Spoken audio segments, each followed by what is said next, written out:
Good afternoon, student. This is the third part of the chapter What is Democracy? Why Democracy? Class 9, Subject Social Science.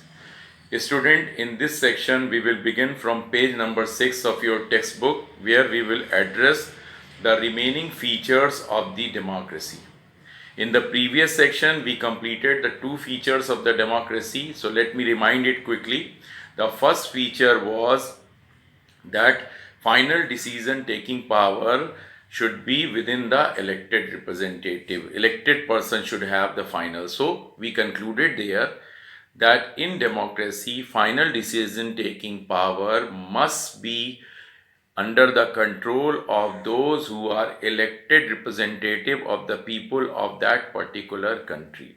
Second was that free and fair election, in which we concluded that in democracy election must be free and fair, and it is also including this aspect that those who are currently in power, those who are currently in the power at the time of the election, those who are in the power should have fair chance of losing. This is very important aspects, student. Any country which claim to be a truly democratic country should have this feature, like our country India. You have seen many times that the ruling party in a election used to lose and the opposition becomes the ruling party. In Uttar Pradesh, where we are living, it used to happen quite often.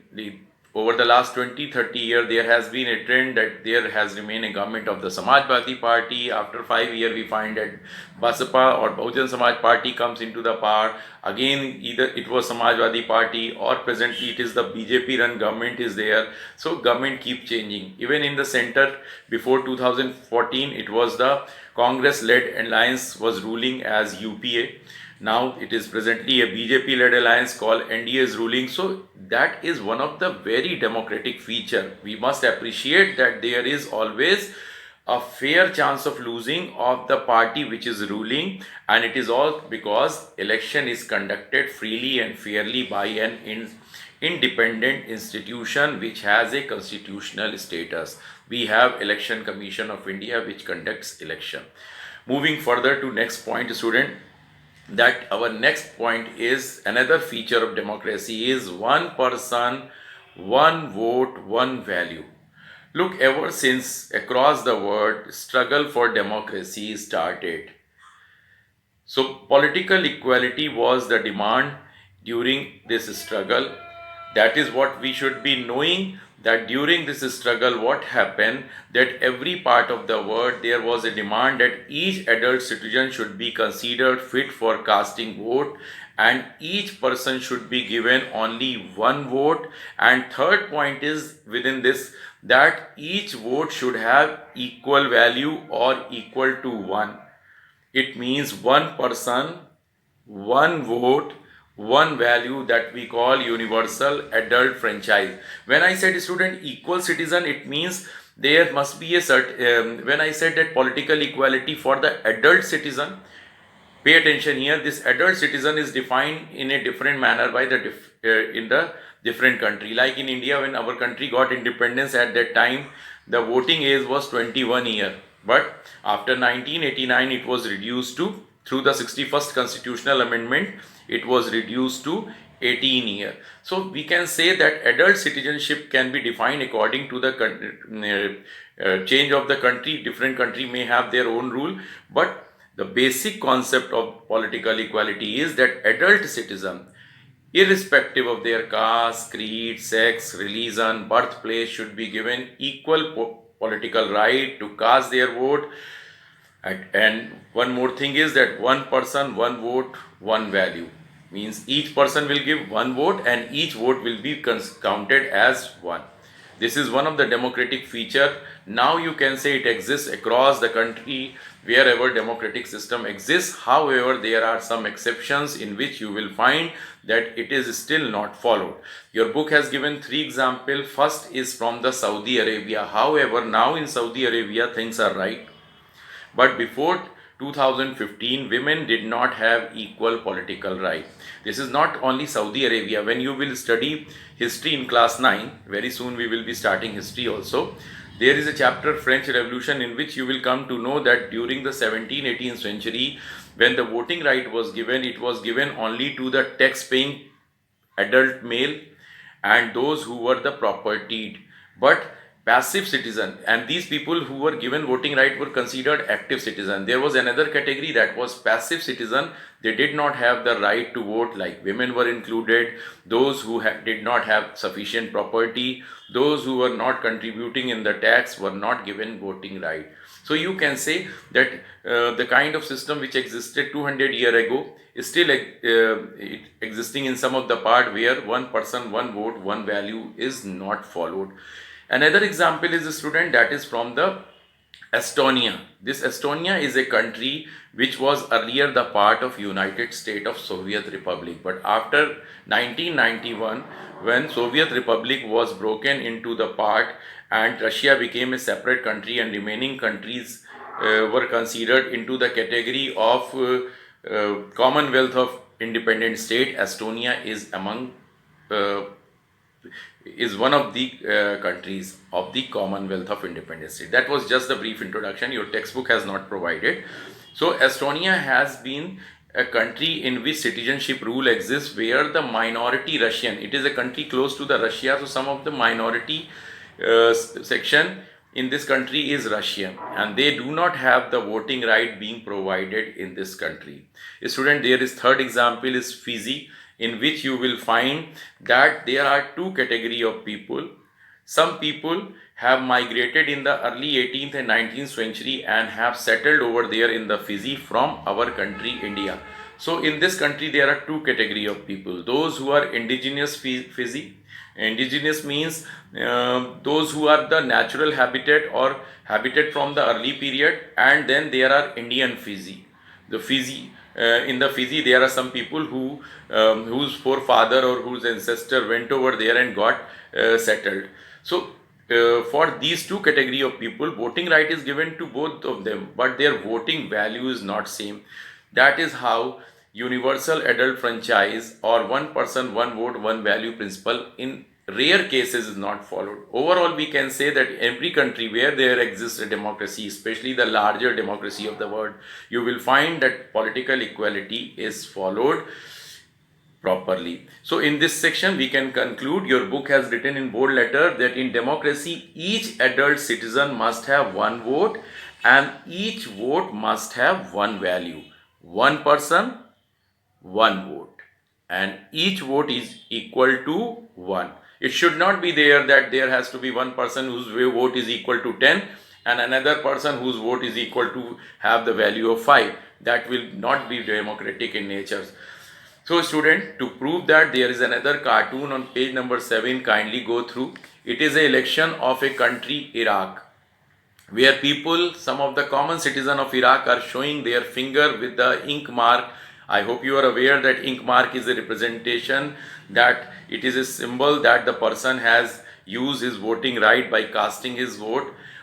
On the same side there is a person who was, hope you have heard this name of Saddam Hussein. Now he is dead, but he was the president of Iraq in the decades of 90, and he was later arrested by the European forces under the leadership of the America, because this man have tortured the minority section within the country and also has controlled its nearby country Kuwait for the oil resources. Because of this, America, and there was a US-Iraq war in which after that Saddam Hussein was made to get defeated, and after that he was he got arrested. During his time, people, all the people did not have the voting right. So in this picture it is shown that at last one man, one vote. One man doesn't mean only man and women all, but we used to write in the, we have that we write a man. So here don't get confused, man and women all got voting right. In the prison, Saddam Hussein, being a dictator, because he is dictator, his mindset is all about dictating and not providing the authority. So what he is thinking, I liked it better when I was the one man and the one vote. He wanted only and only right to vote to himself and to vote himself to be in the power. That's what dictator used to want. Any part of the word dictator has only one mindset, that only they should have the right to say in any decision. They should be only considered for taking decision, not any other common person. Now let us read what is written on the left side of this cartoon. This cartoon is about the Iraqi election held after Saddam Hussein's regime was overthrown. I told you how it was overthrown. It was overthrown by the America and their allies. He is shown behind the bar. What is the cartoonist saying here? Cartoonist is saying about that one person, one vote, one value is achieved. Earlier it was not. Corporate. Now compare the message of this cartoon with the first cartoon in this chapter. Remember, there was another case in which the election was conducted, but this election was conducted in a manner in which you can say that democracy was established by the soldier. M was symbolizing the military in the democracy word. So this cartoon is quite opposite to the cartoon of the very first cartoon of the chapter, in which we can say that democratic values was not established in the first case, where army was involved in the election. But here you can say that democracy has been extended by providing voting right to every person. Moving to the last feature of the democracy, that is rule of law and respect for rights. There are two aspects, student. This is very important part of the very important feature of the democracy. Rule of law, what it means? In a simple manner, rule of law means everyone should be equal in the eyes of law.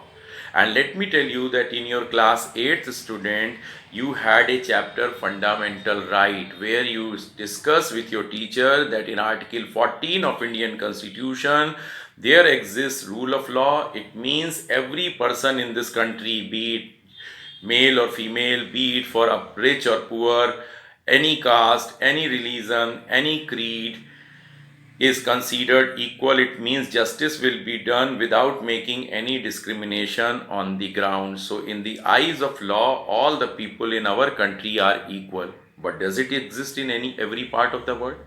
No, it is not.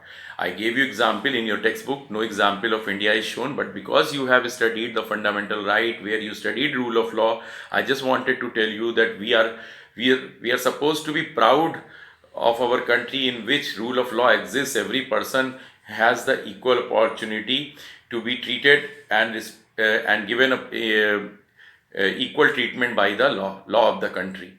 But there is a case study in your book in which we have discussed one of the country in the continent of Africa, that is Zimbabwe. And in this Zimbabwe, it was till 1980 was not an independent country. You know that many African country got independence quite late in the 20th century. Zimbabwe is also one of the country which got independence in 1980. And there was a party before independence, that was ZANU PF party, which made a lot of contribution in the freedom struggle under the leadership of its Robert Mugabe. So once this country got independence, as a result, because of popularity, this party came to power. Here we can compare with our country situation. You all are aware that during the British colonial period, one party which made struggle for the country's independence, that was Indian National Congress. So as a result, what happened, that Indian National Congress, immediately after the election, India got independence, election happened, this party came to power and ruled for many years. Probably you can say that 10 to 15 years, that was the undisputed and year when the Congress had been ruling in all the part of the country. But that's all the story. Further, the Zimbabwe story is completely different. In this part, your book has mentioned that this man Robert Mugabe, because he contributed a lot during the freedom struggle, became so popular. This man is so popular that every time his party wins, election is conducted regularly over there.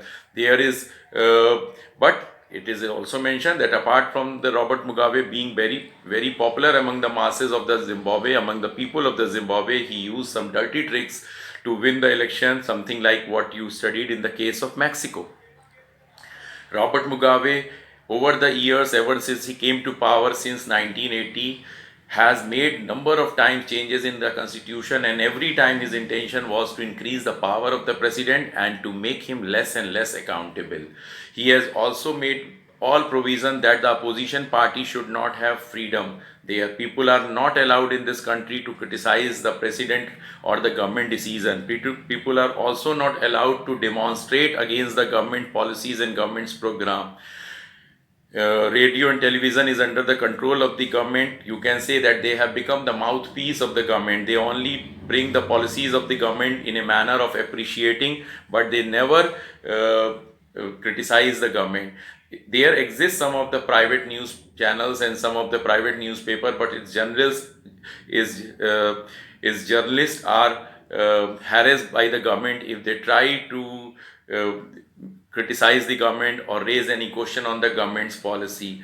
This is itself an example that not every place where rule of law exists, and this is another example in which we can say, however, now the present situation is, student, that Robert Mugabe in 2007 is out of power. So he ruled from 1980 till 2017 in a very dictatorial manner.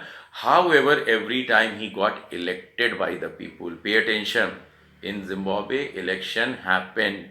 Election where people, because they love their leader, used to cast the vote in favor of this party, along with those who are not in favor. For that, Robert Mugabe has managed the things. He could manage the things to suppress the any voting against him. He used all the dirty tricks or corrupt practices to win the election also, along with being his popularity. So we can say that popularity is not sufficient. That is very important aspect. You cannot say that just because a leader is very popular, it is to be a democratic. It is possible that a popular leader may be undemocratic, that a popular leader may be autocratic in nature. You will study about Adolf Hitler. Before the Second World War, he was very popular in Germany. There was no doubt about his popularity, but do we consider Adolf Hitler as a ruler of a democratic country? He dictated in the Germany in a manner making the millions of people dying of the Jewish community and other Polish community. That is not a case that if anyone is a popular leader, he will be a democratic one. He might be undemocratic, he might be you can say that autocratic in nature. So considering this aspect, let me move to the page number 8, where it has been mentioned with the bold color. We are concluding this part that in democracy it is important. It is written that in democracy it is important not only to look election. We have seen in the case of China and Mexico where we have given importance to look the election, that like in China we could find that there is no choice. In Mexico we could find that there is no real choice to the people. But only election is not the criteria to determine a country as a democratic. We should look the condition before election and after election. How opposition has been given margin before the election and after election is another important criteria of democracy.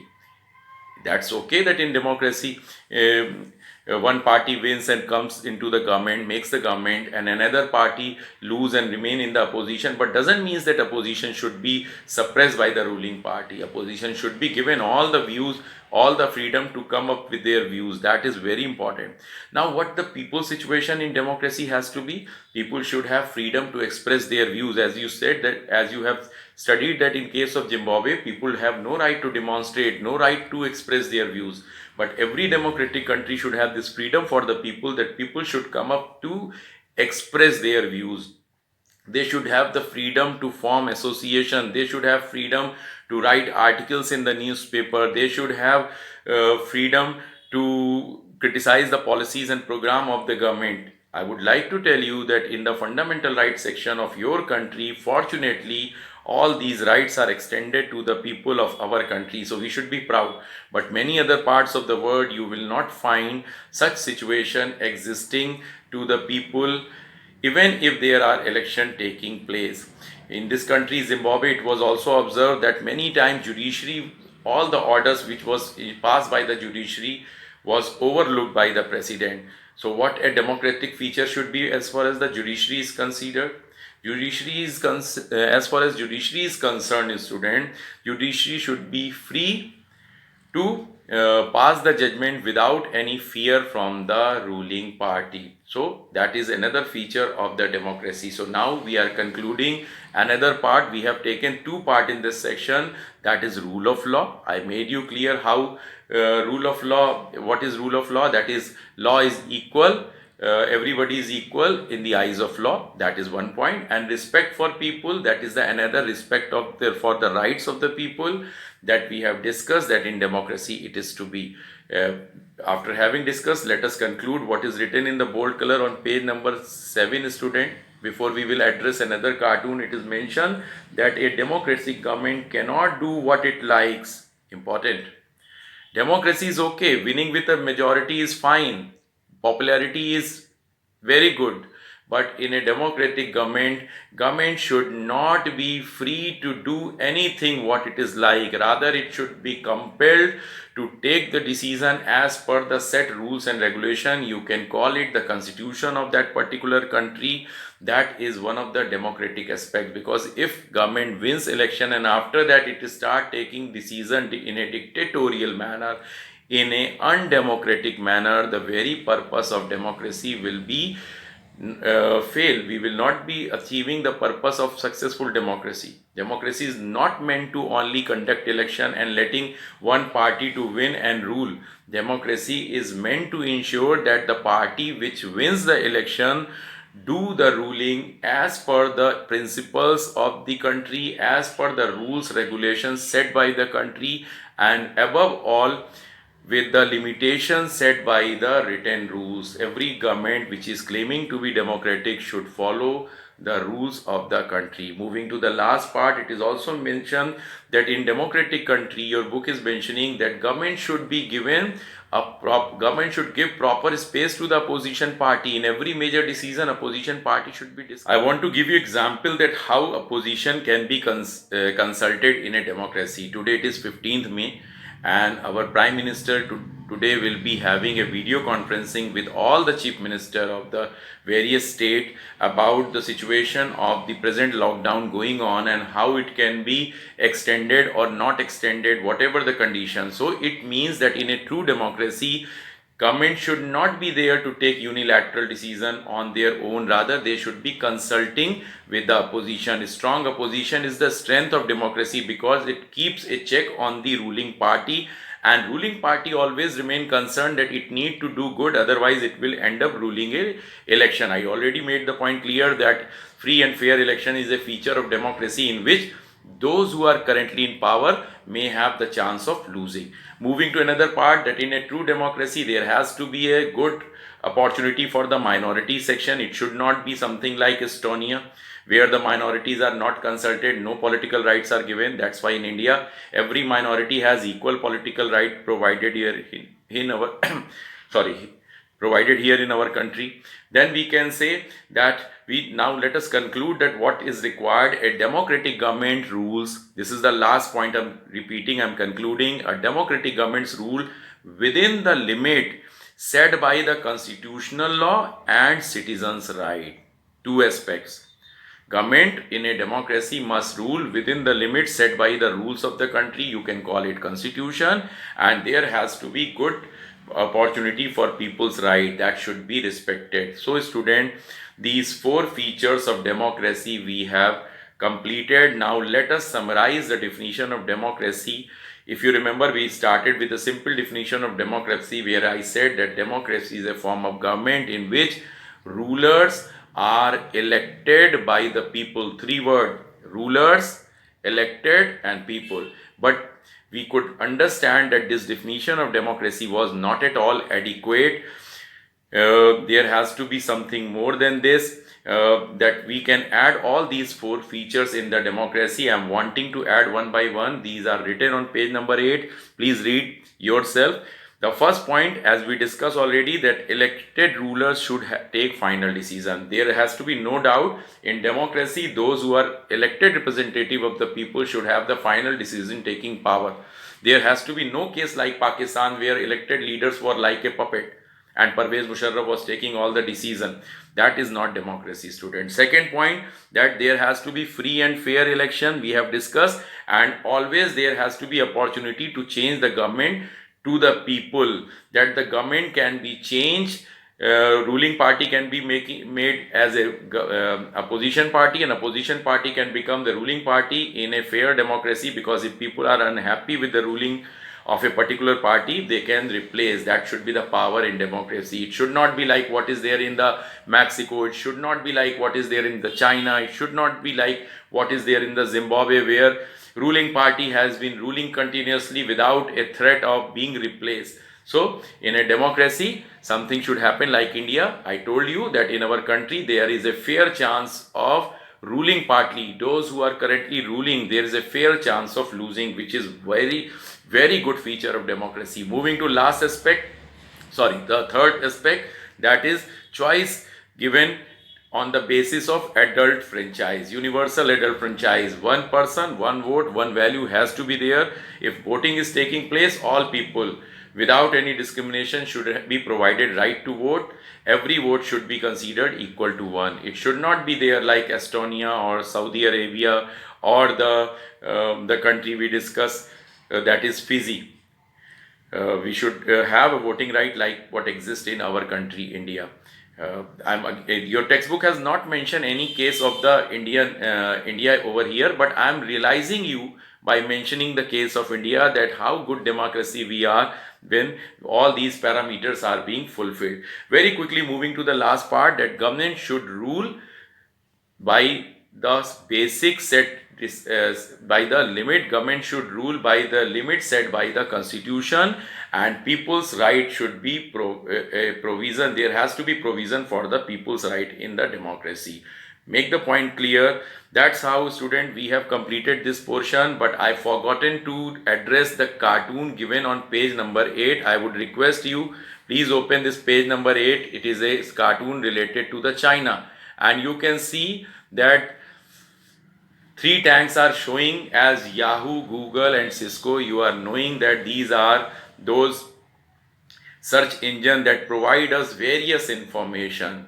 We use Google India in our country. Similarly, in 2006, what happened, that through these platform, an incident had taken place in China, where the young people had demanded certain right. We all are aware that China is a not undemocratic country, a communist country where dictatorship exists.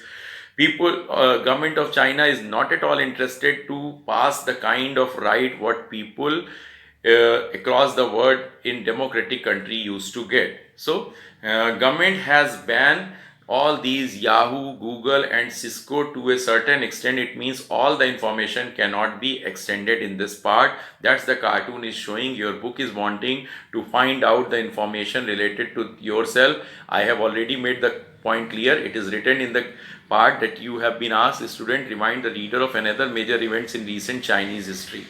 I have reminded you. It is nothing about it is written in your textbook. What I want to tell you, that when Google, Yahoo